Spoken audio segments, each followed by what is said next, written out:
products were higher than those for Chinese or other Southeast Asian products.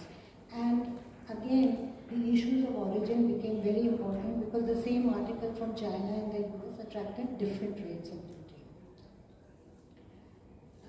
Origin is also an important factor because duties are charged as a proportion of the value, as a percentage of the value of the goods. The value is also intrinsically linked to the origin of goods.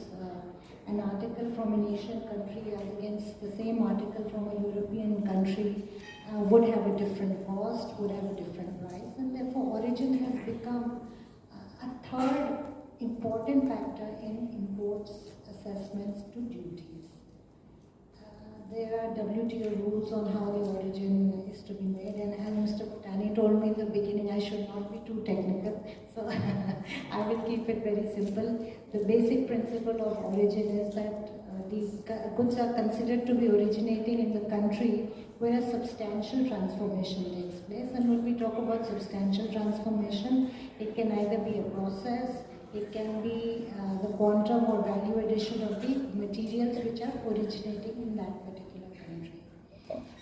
Now, what I really want to talk about the origin issues today is that while there are very logical rules on origin and origin has become an important part of trade, the implementation of these rules is extremely difficult. And the reason for that is the basis for determining origin is the process or the quantum of or the origin of the raw materials used for these items. But this information is in the exclusive possession of foreign exporters. Therefore, an importing government has a very difficult time to examine whether a claim made by a foreign exporter that this is something originating from country X is actually originating from country X, because the importing country has no extraterritorial jurisdiction in the domain of the exporting country. Therefore, in the case of preferential agreements, of course, the exporters and importers are getting a benefit or a concession. They come forward to give information.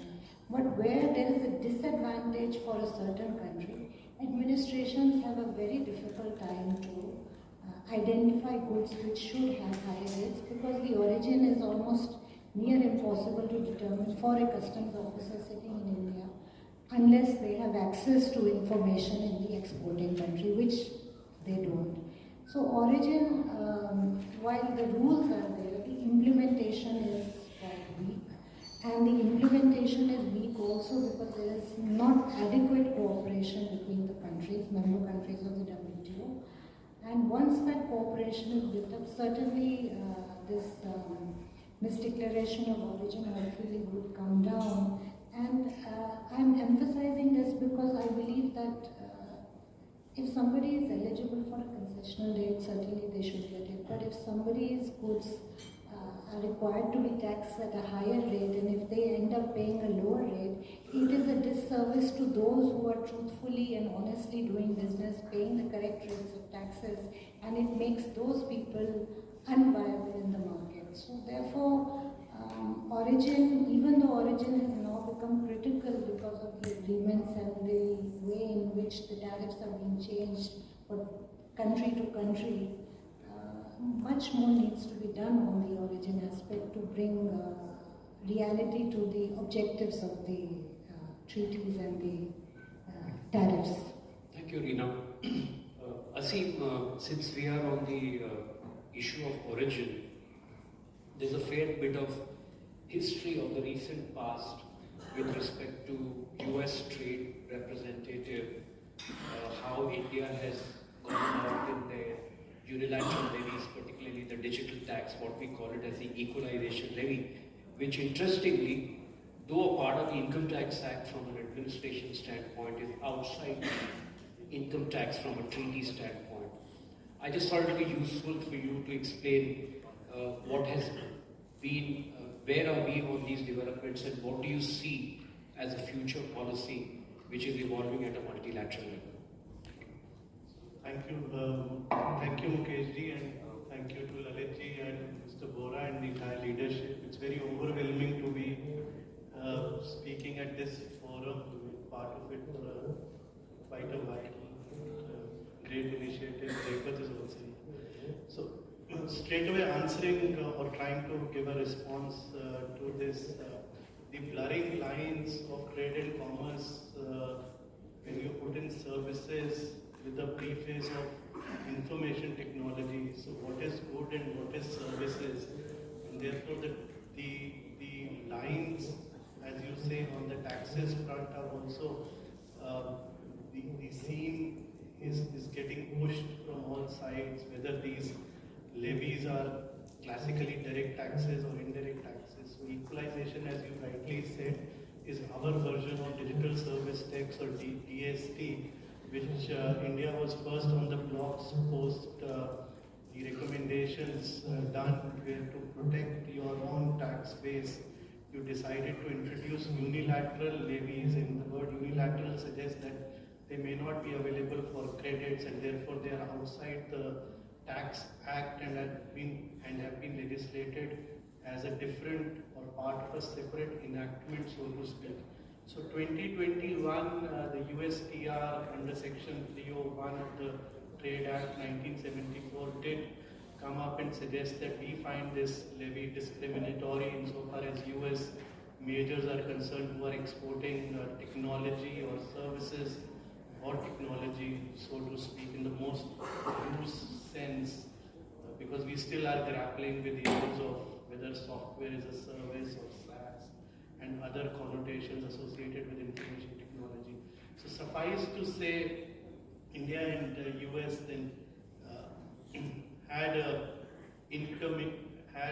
had a transitory or a transient measure where US will not impose sanctions unless for the time being, and 2024 is this year when those sanctions or threat of sanctions will be reviewed. Now, globally there is not yet a consensus with regard to how these levies, which are in the nature of digital services tax, would be levied across the world. So in October 2021, Spain, UK and US agreed on an interim period, which is, again I'm repeating, October 2021. November 2021, India entered into sort of an understanding which was announced through a press release. Now, I understand in June they're up for review. By that time, will the world be ready for agreed measure on digital service tax? Looks too soon with elections even in US and the whole world agreeing on a common platform. Till such time, equalization levy, I think, is here to stay. For tax collection purposes, I think we've collected, this levy has resulted in garnering fair bit of revenue for the Indian revenue. So for the Indian revenue to completely give a go-by in the absence of an efficacious alternate methodology, I think that will be too optimistic as a thought, so to speak. But for the moment, the levy seems here to stay. What has it done apart from maybe implicitly adding to the cost of services which the consumers are paying for, or for that matter businesses are paying for, is the whole issue of characterization of these services insofar as tax purposes are concerned. A few matters are sub judice in various courts. For the time being, I think the agreed measure which the courts have also adapted in terms of providing some interim measure, by no means these are conclusive judgments, is to suggest that okay, part of your withholding tax you continue and you continue with your 2% of levy. So you do a mix of both till the time we come to a conclusion that what are these nature of services being performed. So there are reported judgments which I can speak in case of Amazon, Google, where they have agreed that okay, till the time the tax department and the taxpayer, these global US majors, they do agree on the nature of levy for tax purposes, you continue your 2%, and in addition, instead of the 10% fee for included services, you do 8, so 2 plus 8 is 10, and these are interim measures to facilitate things like lower withholding certificates to facilitate payouts from India. So summarize this, DST seems here to stay. Numbers of collection are on an increase. Taxpayer and the tax revenue will look up to global guidance in terms of their characterization as to how much and what should be the nature of these services. Matters will see finality towards the end of the year, and I should see finality by the end of the year or in foreseeable sooner than later period of time. Until such time, if the global policy mantra comes in terms of how this particular tax should be levied, in what form, whether to bring it in tax statute as Mukeshji said, or what should be the ways and means or the protocol of this, which is an agreed upon solution by the large economies of the world, including big market economies, which are huge consumer of such services. So till the time we have this, I think this is here to stay. Just to add one bit in terms of resolution, if I can speak now. Recording stopped. Good recording is also stopped. Recording in progress. In terms of resolution, I think Mukeshji, you've been pretty much one of those pioneers who looked at US mutual MAP programs. In 2003, US, we've had a circular in 2003 which does suggest, or not a circular, which was an instruction number 2, which came in April 2003, that if you invoke a MAP, which is an alternate dispute redressal for the purposes of taxation, and both the tax authorities of both the countries, competent authorities, do agree to figure out ways of eliminating economic or other forms of double taxation, there will be a suspension of tax collection if the MAP proceedings are in underway. To which just a one pointer, and I can't get away with the temptation of citing judgments. In 2013, there's a very interesting judgment of Bombay High Court which said that what do you mean by admission of MAP proceedings? Does it, in the case of UPS, does it mean acknowledgement, or does it mean the competent authorities admitting? So the High Court said that, well, if the MAP application has been acknowledged, that is good for the purpose of admission in terms of Article 27 of Indo-US Tax Treaty, which talks of assistance in collection, and MAP is a major sort of part of that Article 27, so to speak. So for US companies or US majors or US taxpayers, MAP continues to be an efficacious remedy, and the US case inventory on MAP has considerably reduced. If you look at the OECD statistics, of course, one of the larger share of pending MAPs is with India and with Canada. But suffice to say, the pace of MAP post the whole world realizing that it is an alternate efficacious form of dispute redressal is something where you should pin your hopes on. So I hope this helps in some thoughts.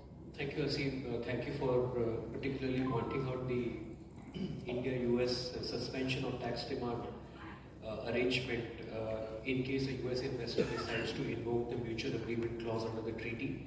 A benefit that India has given only to select nations. Besides US, we have UK, South Korea, I think one of the Scandinavian countries also has it. Thank you for that. Coming back, Badri, to you, we have seen a surge in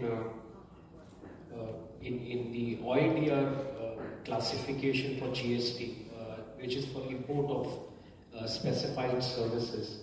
And given the fact that India continues to be a large importer of US services, particularly digital services, what are your views on that? I don't know also the amendment that has been carried out in the recent budgets, whether that is simplifying the law or complicating the law.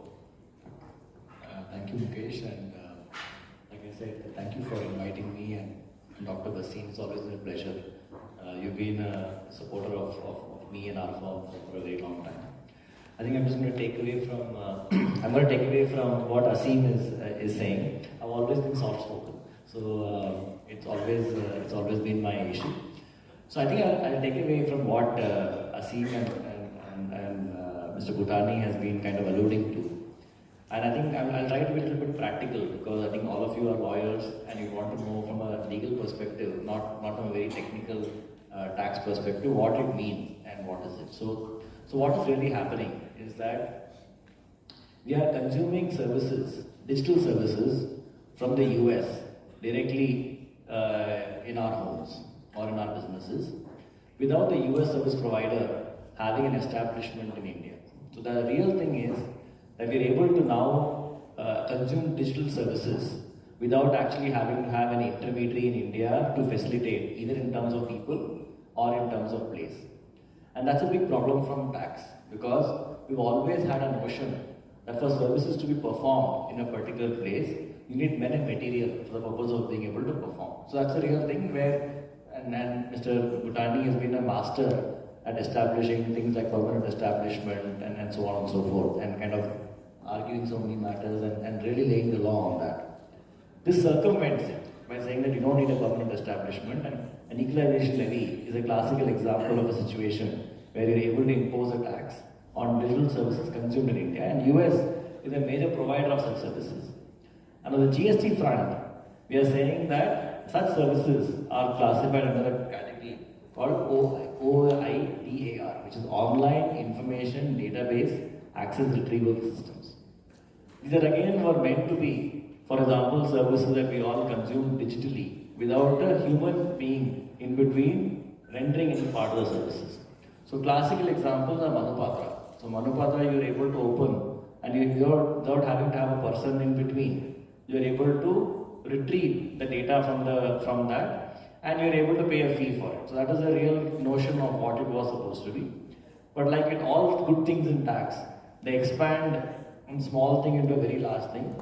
So we reached a stage where we are saying any services mediated over an electronic network is all going to be covered by this entire thing. And like Mr. Bhutani said, in order to make sure that no one is able to put in an artificial person in between for the purpose of being able to purchase and sell these services, they have amended the law to make it as if that the element of human intervention being there or not becomes irrelevant. So what that really effectively happens is that digital services, which are purely digital in nature, like Manupatra, will definitely be covered. But it also has potential for covering services which are not intended to be covered by it. For example, e-commerce transactions could technically get covered, because though one leg is offline, which is the actual supply of goods, intermediation of the services could be done by an online platform. So there is an issue with respect to that. One of the things from a practical perspective is that businesses are consuming a lot of these services. It's important to basically make sure that the contracts are structured in such a manner that there is clarity with respect to what's the nature and character of the service and who ultimately is going to bear the tax. Many times we don't put that in the clause, and that results in a lot of issues from a practical perspective for people to be able to handle that. And that is something that you should be very careful as lawyers in this room to be able to decide what is the nature of service being performed. Does it have people, or is it largely digital in nature, and therefore when you receive it and consume it, who is the person ultimately going to bear the tax? And that's a big negotiation point according to me. Many times we don't use it, and then we ultimately, as non-resident agents, we may have to pay this tax, or worse off, from our own pocket, be able to reimburse. So this is one important thing that you must keep in mind when it comes to these digital services which are going to be there.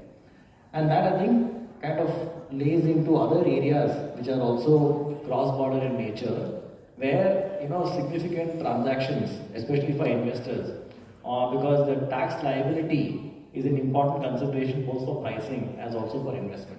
So this is in brief what I have to say about OIDAR and its impact. Most of these services are attracting equalization levy, which is a temporary measure under BEPS Action Plan 1.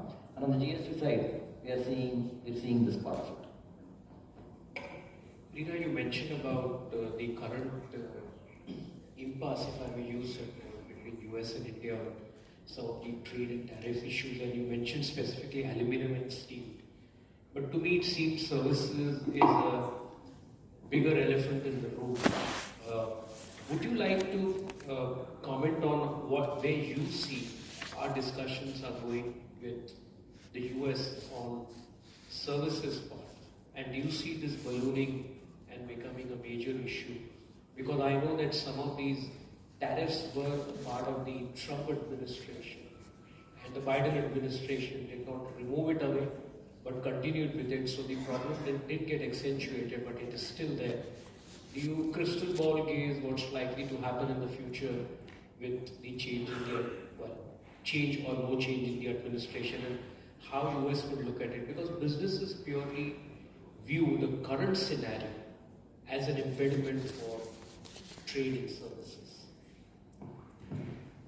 Well, as far as services are concerned, the trade between US and India is really ballooning, and it's doing very well, especially in areas of technology, both on goods and services front. I think trade has blossomed quite a bit. But coming back to goods, in 2018, as I mentioned earlier, during the Trump regime, heavy duties were put on aluminium and steel, and retaliatory duties were put on India by India on 28 items. Further, India was also removed as a beneficiary of the general system of preferences. Now, with the change of regime in the United States, some of those things have changed, some of the benefits have been restored, but not everything is back to what it was earlier. So even today, although when we hear and read about the talks, we hear that India has promised to restore some of the exemptions. The US has said that in the course of discussion that GSP benefits will be restored. But despite Biden almost coming to the end of his term, it has not really happened, and there is still these changes which were put into force at the Trump regime are still very much there. So I think the trade aspect on items like steel, aluminium is really problematic, because not only there are higher duties on these items, there are also anti-dumping duties over and above which are there on these items from most part of the world. So there are certain industries which are always facing hindrances in terms of tariffs, whether it is steel, aluminium, textiles, sometimes petrochemicals. These items, I mean, unfortunately, things have not gone back to normal. So you feel that they are impediment to trade? Yes, certainly they are an impediment to Indo-US trade, because it's a bit of a tit for tat that US, by putting tariffs on these items, and US being a big market for Indian manufacturers, India has retaliated by identifying those very items which are coming from the United States. So when we talk about 28 items, it is those items which were primarily being imported from the US. Given the fact that, with the global value chains and the requirement for any manufacturer in India to really compete globally, to have access to raw materials from all parts of the world, these tariffs, I feel, are constraints on growth in India, not only Indo-US trade, but Indian trade itself. Thank you. Asim, let me come to income tax dispute resolution. I'm mindful of the fact that you are standing counsel for the Department of Revenue. So you may want to answer this question or skirt this question. There is the make available clause under the India-US treaty. There is precedence with, catena of judgments by tribunal and high courts as well. US investors often ask this question, whether after the Nestle judgment of the Supreme Court, whether the principles do get disturbed in any manner. I'm sure you're familiar with that. I thought it would be useful if the audience can hear your comments. And my second question was more a policy question. Where do we really stand on India-US mutual agreement procedure, settlement of transfer pricing and other international tax disputes? Okay, so let me make an attempt answering the second question, and I'll answer first to the best of not attracting any occupational hazard. Considering that Nestle judgment, there is no relenting and pretty much there is a persuasion being done seeking a review, and I thought you were pretty much an instrumentality in that sense. So let me answer the second question first. The overall sense from the ecosystem which we see as a professional and now perhaps in this new avatar is the fact that there is a large emphasis on MAP, including the APA, and APA by far has been, from the modest beginning, has been fairly successful. The reluctance of the very superior courts to revisit the matters where a final fact-finding has been done in a desired manner by the tribunal, even after the Supreme Court suggesting that on transfer pricing a question of law does merit, but the tendency of the high courts all across is not to indulge. The same thing which we heard in the inaugural session on the arbitration related matters, how much should be the court indulgence. So from a certainty point of view, if there is less indulgence by the superior courts, especially in second round of proceedings, that gives a lot of credence to the judgments pronounced by the tax tribunal, assuming that those judgments are fairly reasoned and the judgments do suggest the fact that a good cognizance of both law and practice has been taken. So I feel heartened on that count. Insofar as international tax matters and international tax disputes are concerned, I personally feel that the international tax principles which have been set out by various court pronouncements need a fair bit of refreshing with the efflux of time.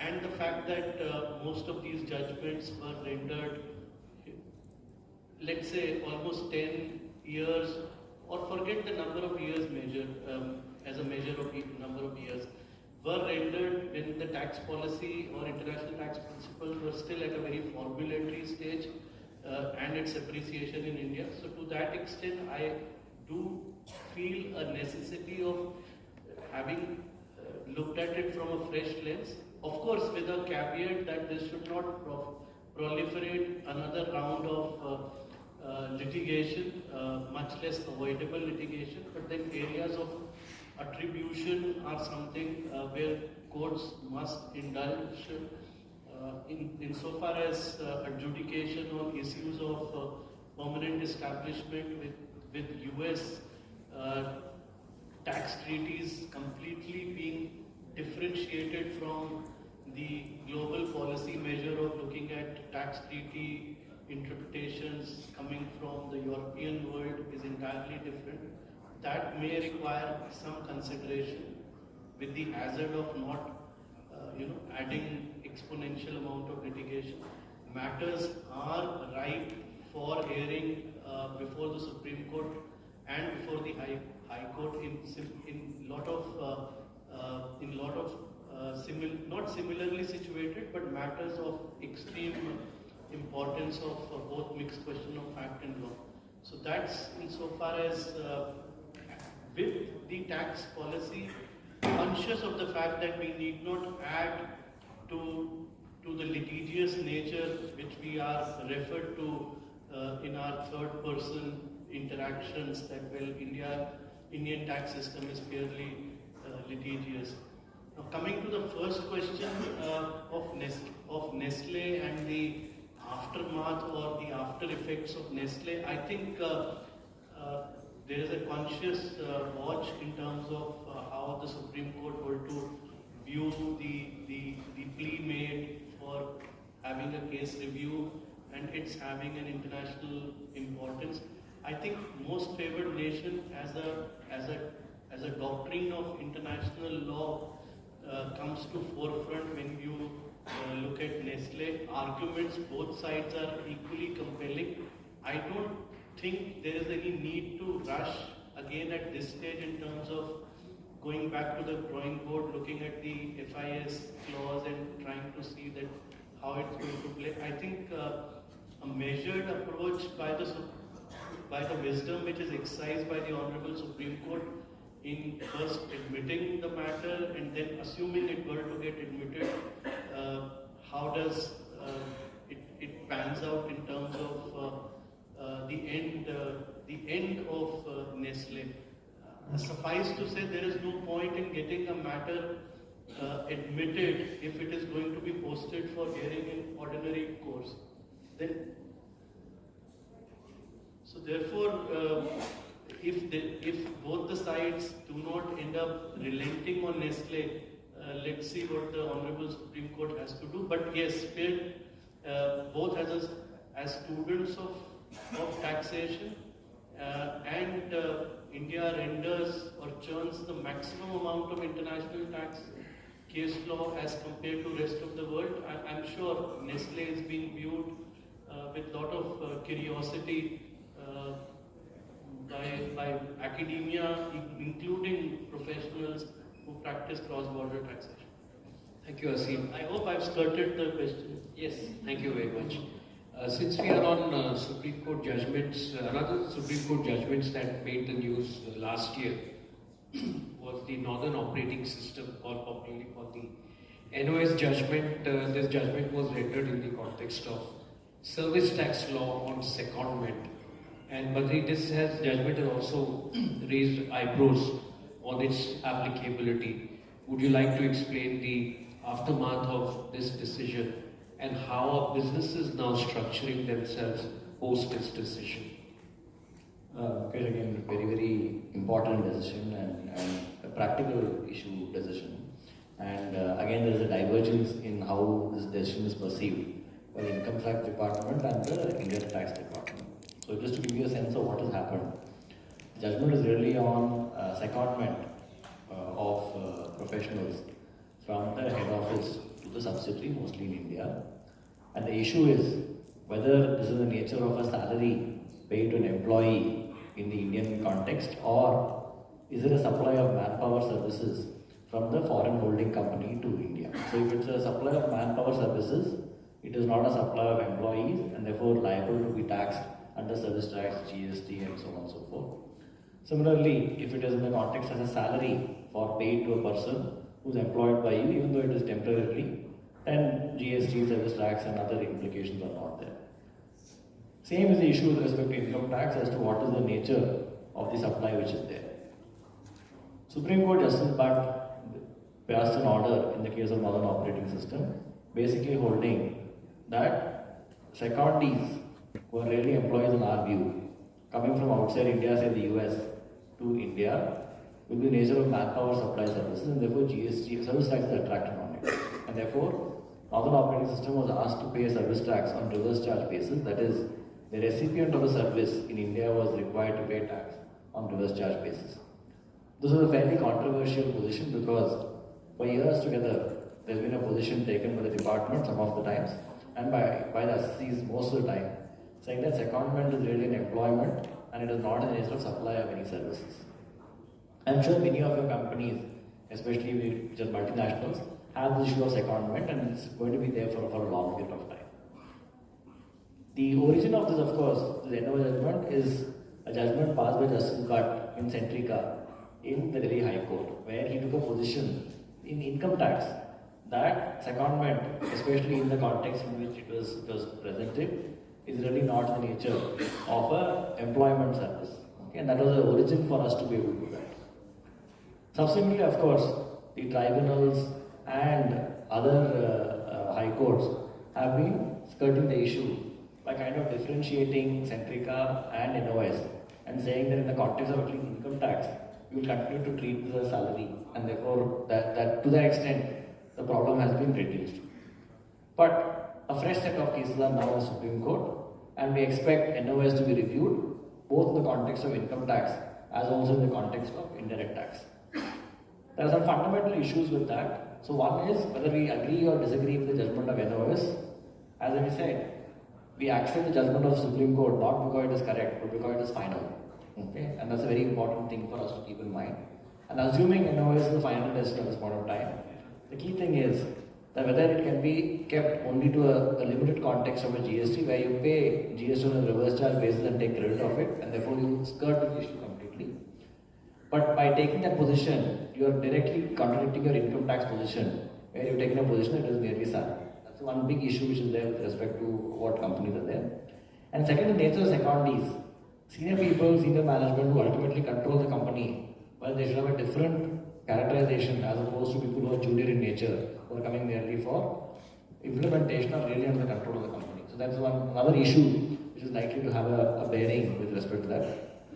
From a practical perspective, for all of you, when you are crafting secondment agreements, you have to be extremely careful on this issue. Okay?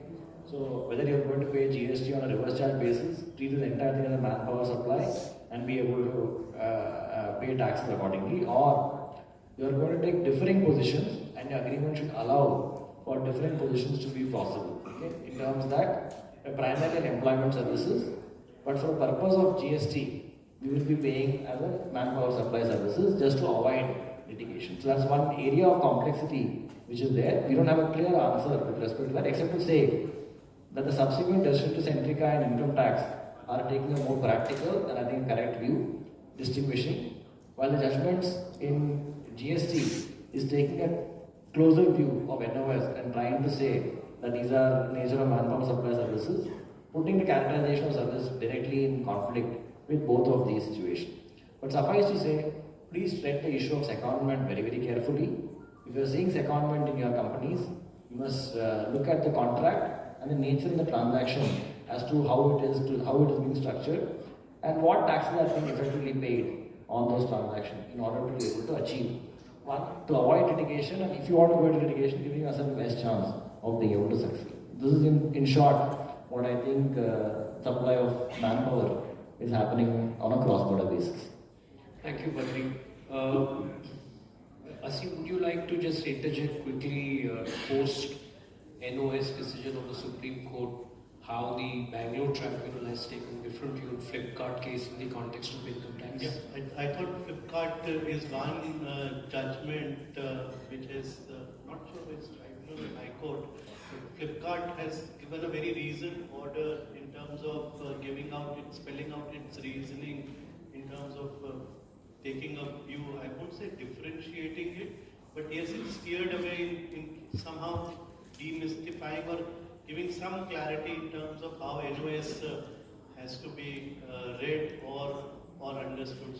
So I think Badri's point is absolutely right. I mean, the God and devil lies in details. Your contracts are thrown open for review before the courts much later in time, let's say 5, 4 or 3 years beyond, and at that point in time to be able to recapitulate what was the background, what got into it, and how do you give a fair justification to the court. I think that's a great challenge which always has in when matters are being adjudicated by the superior court. Thank you. So, yes, as Asim correctly pointed out, the question before the Supreme Court in the NOS judgment was whether secondment of expatriates to India would tantamount to manpower services under the Service Tax Act.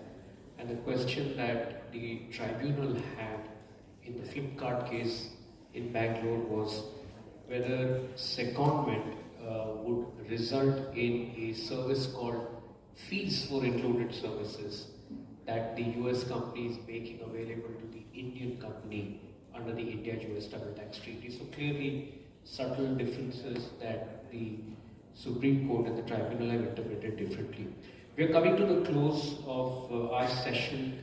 I just thought I'll just do a quick rapid round with each of you, that given what we have debated in the context of India-US cross-border services, if you were supposed to paint a blueprint for how the administration should operate to make this process smoother for the investors, what would your views be? I know, Reena, you were very passionate in the morning when we were discussing about that. So we'll start with you first.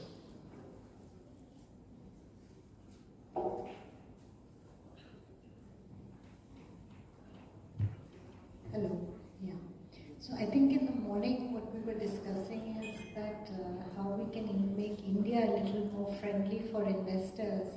And it was in that context I was saying that while there is a tremendous amount of digitization both in the customs as well as the GST departments, but sometimes this digitization and faceless assessments means that there is a loss of interface between the assessee and the officers. And in the old times, one could always go to the range or the divisional office and get clarity on operational issues, on what is happening. But now sometimes even the forms themselves can be a little restrictive because there is only so much information which can be disclosed online. The system does not permit you to disclose additional information. It does not account for aberrations. And I think there is a flip side to the digitization which also needs to be looked at, that is facilitation, more interface, more clarity for procedural, practical issues. So that was on the GST front. On the trade front, I think trade these days is being done based on interests. It's not rule-based as it used to be maybe 10 or 15 years ago. Many times duties and tariffs are based on what the local industries are asking for. So trade is really not something lawyers can talk about. It's probably interest groups who should be talking about this. So that's your dream tax administration. Asim, what is your dream policy and administration given the challenges we discussed? Well, in terms of global tax policy, we are on a broad table where G20 has emerged one forum along with United States in terms of trying to champion the cause of how the global taxes should look like, and deriving a consensus in a home is a challenge. Getting 20 and then 136 countries on the table agreeing on something has its own inertia of time, but till the time we reach to that optimum situation, I think USTR and India have had a very hectic interaction over the last 2 years. I am not confident that how much taxes rank up with the Treasury in US in terms of looking at matters, but if there are large matters of US multinational which require consideration, and similarly now Indians having footprint in terms of exporting capital in United States. I think more rounds with the Treasury.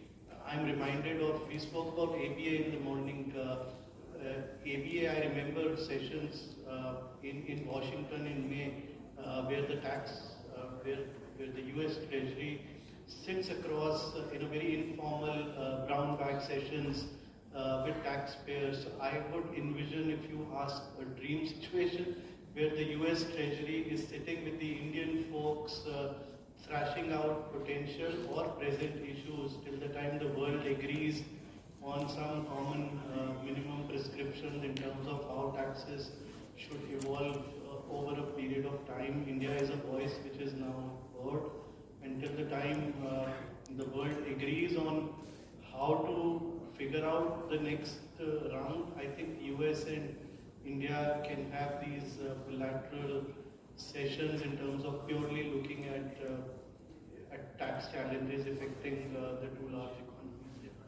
Asim, just before I come to Badri to have the last word, there is general skepticism on US accepting the Globe 2 proposal under the inclusive framework and bilateral negotiation. Do you have a quick point on that? Because I just wanted to hear from Badri about the US trade representative angle, because their stance continues to be a bit hawkish, which was also relevant from the recent visit of the trade commissioner.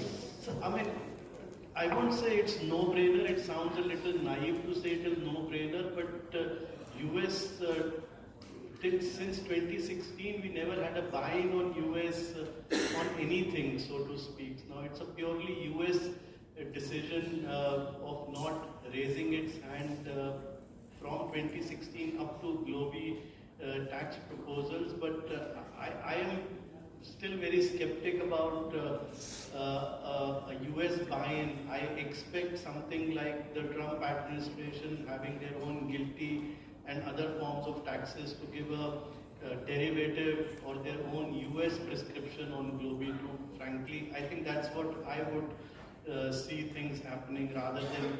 I'll be pleasantly surprised if the next administration would say that okay, this is agreed upon formula and go about it. But your point on the US trade representative stance on tariff and non-tariff barriers? I think US has always been a country where interest and like what Reena nicely put it is paramount to them as opposed to policy and rules. And I think there will always be a situation where I think we will have that. I won't say disagreement, but there will be a difference of views and opinions with respect to how it is. I think on a more gentle basis, I think if you see the last 10 years, where we were 10 years ago in terms of administration and in terms of general issues, and where we are today, I think we've done a good job. I think at some level, I think we should pat our back a bit. And I think especially our external minister and our general administration, they've taken a very good stand with respect to where we are. And I think we continue to kind of do that. I think administration improvements are slow processes. And I think over time it will happen. But I think I do like the way India has taken some of the positions with respect to the US and with respect to how we are dealing with them. Yeah, there are some repercussions, but I think overall there's a clarity that with China being less important to US going forward, I think India will be the beneficiary of the next 10 years. Thank you, Badrit. So on that optimistic note, we end this session. Please join me in thanking them and hand it over to Dr. Basin.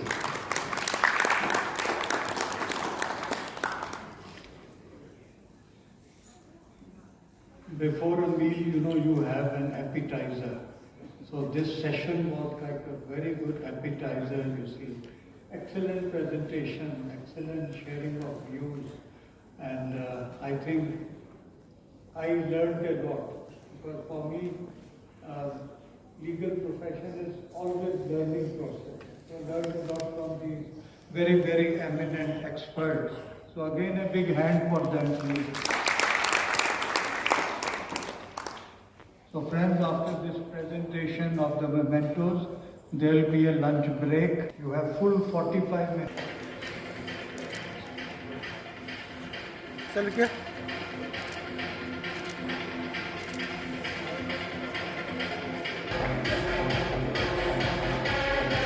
चल क्या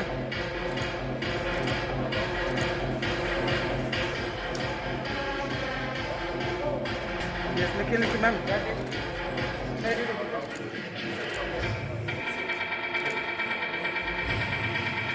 Yes, sir.